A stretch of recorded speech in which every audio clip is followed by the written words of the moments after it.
Limitadores da graça de Deus. Seja bem-vindo, bem-vinda aqui a mais essa meditação da poderosa Palavra de Deus. Para mim é sempre uma alegria receber você aqui em mais um dia dessa jornada da vida que juntos nós trilhamos. É por isso que nós estamos aqui para ler e meditar o Evangelho de Jesus Cristo, escrito por Lucas, capítulo 5, versículos do 1 ao 11. E hoje, a Boa Nova de Jesus Cristo quer nos dizer o seguinte: Naquele tempo, Jesus estava na margem do lago de Genesaré e a multidão apertava-se ao seu redor para ouvir a palavra de Deus. Jesus viu duas barcas paradas na margem do lago. Os pescadores haviam desembarcado e lavavam as redes. Subindo numa das barcas, que era de Simão, pediu que se afastasse um pouco da margem. Depois sentou-se e, da barca, ensinava as multidões. Quando acabou de falar, disse a Simão: Avança para águas mais profundas e lançai vossas redes para a pesca. Simão respondeu: Mestre, nós trabalhamos a noite inteira e nada pescamos, mas em atenção à tua palavra vou lançar as redes. Assim fizeram, e apanharam tamanha quantidade de peixes que as redes se rompiam. Então fizeram um sinal aos companheiros da outra barca para que viessem ajudá-los. Eles vieram e encheram as duas barcas a ponto de quase afundarem. Ao ver aquilo, Simão Pedro atirou-se aos pés de Jesus, dizendo: Senhor, afasta-te de mim, porque sou um pecador. É que o espanto se apoderara de Simão e de todos os seus companheiros por causa da pesca que acabavam de fazer. Tiago e João, filhos de Zebedeu, que eram sócios de Simão, também ficaram espantados. Jesus, porém, disse a Simão: Não tenhas medo, de hoje em diante tu serás pescador de homens. Então levaram as barcas para a margem, deixaram tudo e seguiram a Jesus. Esse evangelho de hoje é cheio de pontos importantes e detalhes que, se nós parássemos para analisá-lo, nós passaríamos horas aqui meditando e refletindo os grandes ensinamentos que a palavra de Deus nos traz hoje por meio dessa passagem. Mas vamos enfatizar aqui a questão de quando Pedro enxerga aquela abundância que Jesus cria na vida dele, e aquela abundância era só um pequeno sinal daquilo que nos aguarda na eternidade, daquilo que nos aguarda quando nós criamos uma amizade com Jesus, com Deus. E Pedro, quando percebe essa abundância vinda de Deus sobre ele, naquela noite de pesca em que eles não pegaram nada, ele fica surpreso. Fica surpreso porque a palavra de Jesus, quando pede para ele avançar em águas mais profundas, superabunda a vida de Pedro e dos seus companheiros, que eram sócios de trabalho naquela empresa de pesca, que ele fica admirado. Ele e os seus companheiros se admiram do que Jesus é capaz de fazer. Eles pensaram: se esse homem é capaz de superabundar a nossa barca com essa quantidade enorme de peixes, o que será que ele não é capaz de fazer na nossa vida?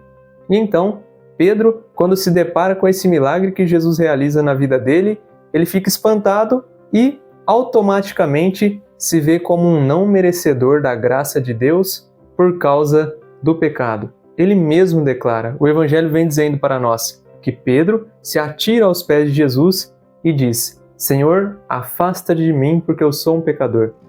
Quantas vezes na nossa vida nós tivemos a mesma atitude diante de Jesus? Perceba que Jesus não pergunta para Pedro o que ele se achava, se ele se achava um pecador ou alguém justo. Jesus não faz nenhuma pergunta, mas perceba como que Pedro automaticamente naquele momento se joga diante de Jesus e declara quem ele era. Perceba que ele declara quem ele era. E Jesus muda essa identidade de Pedro naquele momento, dizendo que não tenhas medo, a partir de hoje tu serás pescador de homens. Perceba como Pedro olhava para a identidade anterior dele, de pecador, e Jesus já enxerga Pedro totalmente diferente a partir daquele momento. Jesus enxerga Pedro como um pescador de homens e não como um pecador sendo homem, pescador de homens. E às vezes na nossa vida nós caímos nessa autoflagelação, nessa autopiedade de ficarmos achando que nós somos pecadores e não damos espaço para a graça abundante de Deus atuar na nossa vida. Não é verdade? Provavelmente, em algum momento da sua vida, você se fez alguém humilde, dizendo que a graça de Deus para você era imerecida. E quando nós vivemos dessa forma, quando nós achamos que nós somos imerecedores da graça de Deus, e pode ser que até achamos que o somos imerecedores da graça de Deus, porque tudo que acontece na nossa vida é por causa da bondade de Deus e não necessariamente dos nossos méritos e esforços. Mas quando nós declaramos carregar uma vida inteira se achando imerecedores, se achando pecadores que não merecem a graça de Deus sobre a nossa vida, nós corremos um grande risco de viver uma vida toda na miséria e sendo imerecedores da graça de Deus. Quando nós nos achamos mais pecadores do que dignos, do que filhos de Deus, nós descartamos todo o favor que Deus deseja derramar sobre a nossa vida para que nós superabundemos tanto na nossa barca quanto na barca das outras pessoas. Quando nós passamos a vida inteira achando que nós não merecemos progredir, que Deus deseja sempre nos olhar lá no chão, ajoelhados como pecadores humilhados, nós não damos espaço para que a graça de Deus manifeste no nosso ser, no nosso caráter, a nossa identidade de filhos, a fim de que, por meio dessa identidade, nós possamos também levar os nossos irmãos que ainda se acham apenas pecadores a se transformarem em verdadeiros filhos de Deus. Em resumo, para você entender, se você continuar vivendo uma vida se achando só pecador, você não vai dar espaço para Deus fazer grandes coisas através de você, para que Ele alcance também outras e outras pessoas a conhecerem a verdadeira identidade que elas têm em Deus, ou seja, serem filhos dele. Portanto, não caia mais na autopiedade achando que tudo que Deus fez por você, você não merece. É isso que acontece. Jesus se entregou na cruz por nós e nós achamos que nós não merecemos aquele sacrifício.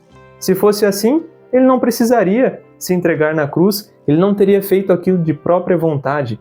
Mas se Ele o fez, é porque nos olhos dele, nos olhos de Deus, Ele desejou verdadeiramente e quis nos transformar merecedores e merecedoras da graça dele que vem do alto.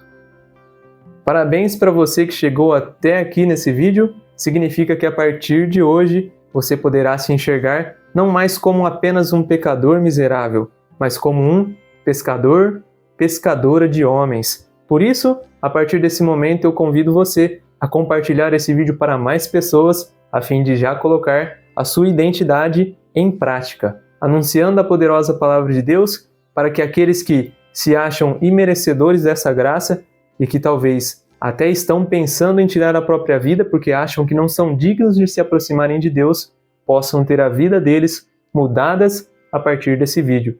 Permita-se que outras pessoas conheçam que elas possam ser como você, filho e filhas amadas de Deus, que têm a oportunidade de terem a identidade e a vida transformada. É por isso que amanhã eu desejo e espero encontrar você aqui novamente, para que dia após dia você possa conhecer cada vez mais sobre esse nosso Deus que nos liberta e faz com que nós conheçamos quem nós somos nele. Desde já então desejo tudo de bom para você, um grande abraço e até mais.